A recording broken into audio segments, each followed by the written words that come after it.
नमस्ते बच्चों। आज हम पढ़ेंगे रघुवीर सहाय द्वारा लिखी गई कविता कैमरे में बंद अपाहिज। कैमरे में बंद अपाहिज कविता एक मीडिया कर्मियों की संवेदनहीनता को उजागर करने वाली कविता है। साक्षात्कार के माध्यम से किस तरह से मीडिया कर्मी टीआरपी बढ़ाने का खेल खेलते हैं और वे किसी व्यक्ति की पीड़ा जिसे वे सामाजिक कार्यक्रम सोचकर व्यक्त करना चाहते हैं, उस पीड़ा को कितने गहरे तक कुरेद देते हैं कि वह व्यक्ति दुखी हो जाता है और उस दुख को बेचकर कार्यक्रम को सफल बनाने की मानसिकता रखते हैं। कवि कहते हैं कि मीडिया कर्मी इस हद तक संवेदनहीन हो जाते हैं कि वे एक शारीरिक चुनौती को झेलते व्यक्ति को टेलीविज़न कैमरे के सामने लाते हैं और उससे इस तरह के सवाल पूछते हैं और अपने कार्यक्रम को सफल बनाने के लिए कोशिश करते हैं कि उसके चेहरे पर दुख के भाव, पीड़ा के भाव प्रकट हों। कविता देखते हैं बच्चों। हम दूरदर्शन पर बोलेंगे हम समर्थ शक्तिवान। यहाँ बच्चों देखना, हम समर्थ शक्तिवान, इसमें मीडिया कर्मियों की अहंकार की भावना प्रकट हो रही है।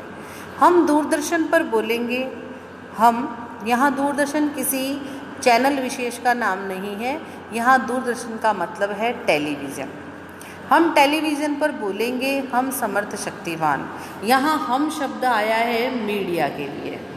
मीडिया कर्मी कह रहे हैं कि हम कैसे हैं, हम समर्थ और शक्तिवान हैं। हम शब्द मीडिया कर्मी के लिए आया है और समर्थ और शक्तिवान शब्द से उनके अंदर जो अहंकार भरा हुआ है, उनके अंदर जो अहम की भावना है वो प्रकट हो रही है।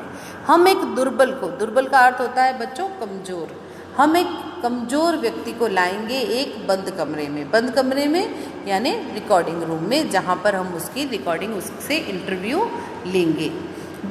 यहाँ दुर्बल का मतलब है शारीरिक रूप से कमज़ोर व्यक्ति को, और उस शारीरिक रूप से कमज़ोर व्यक्ति के सामने वे चूँकि शारीरिक रूप से सक्षम है, कौन? पत्रकार मीडिया कर्मी जो है वो शारीरिक रूप से सक्षम है, इसलिए यहाँ पर कवि ने अहम की भावना दर्शाई है। अब आगे देखो, उससे पूछेंगे आप क्या अपाहिज हैं।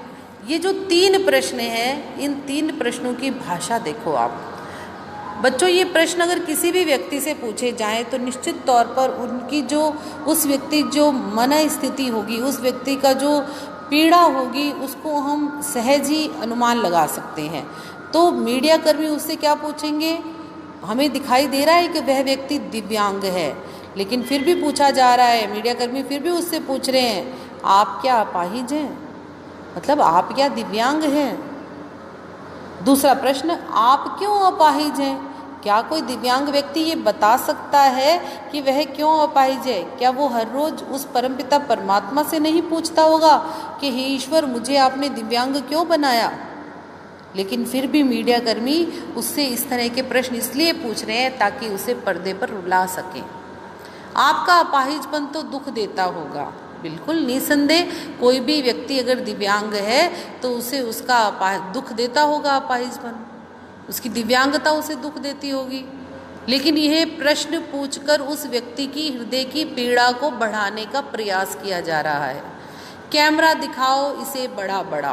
किसे दिखाओ? जैसे ही आपने ये प्रश्न पूछे, जैसे ही मीडिया ने ये प्रश्न पूछे, उस व्यक्ति के चेहरे पर दुख उभर आया होगा, और उस दुख उभरते ही यहाँ देखो बच्चों, कोष्टक में लिखा गया है। कोष्टक में जो बातें लिखी गई हैं इस कविता में, कवि के द्वारा एक नया प्रयोग इसमें किया गया है कि जो बातें इस इंटरव्यू के दौरान बोली नहीं जा रही हैं, जिन बातों को केवल समझा जा सकता है, जिन बातों को इंटरव्यू में कैमरे के सामने नहीं बोला जा रहा है, उन बातों को वो ब्रैकेट में कोष्टक में लिख रहे हैं। अब वो लिख रहे हैं कैमरा दिखाओ इसे बड़ा बड़ा। जो उस व्यक्ति के, उस दिव्यांग व्यक्ति के चेहरे पर जो पीड़ा आ रही है, कवि कह रहे हैं कि कैमरा कहते हैं कि कैमरा इसे बड़ा बड़ा दिखाओ। हाँ तो बताइए आपका दुख क्या है, जल्दी बताइए। वह दुख बताइए, बता नहीं पाएगा। वो बार बार उसे बार बार उसको कुरेदेंगे, उसके दुख को कुरेदेंगे कि जल्दी बताओ आपका दुख क्या है, जल्दी से बताओ। अधैर्य प्रकट हुआ है कि उनके पास, मीडिया वालों के पास इतना धैर्य नहीं है कि वो उसकी पीड़ा को सुने। वो तो वहाँ पर अपना कार्यक्रम जो है उसे सफल बनाने के लिए आए हैं, तो वो चाह रहे हैं वो जल्दी से अपने दुख को बोले, और वह बता नहीं पाएगा। कोई भी व्यक्ति अपने मन के दुख को इतनी जल्दी इस तरह से प्रकट नहीं कर पाता।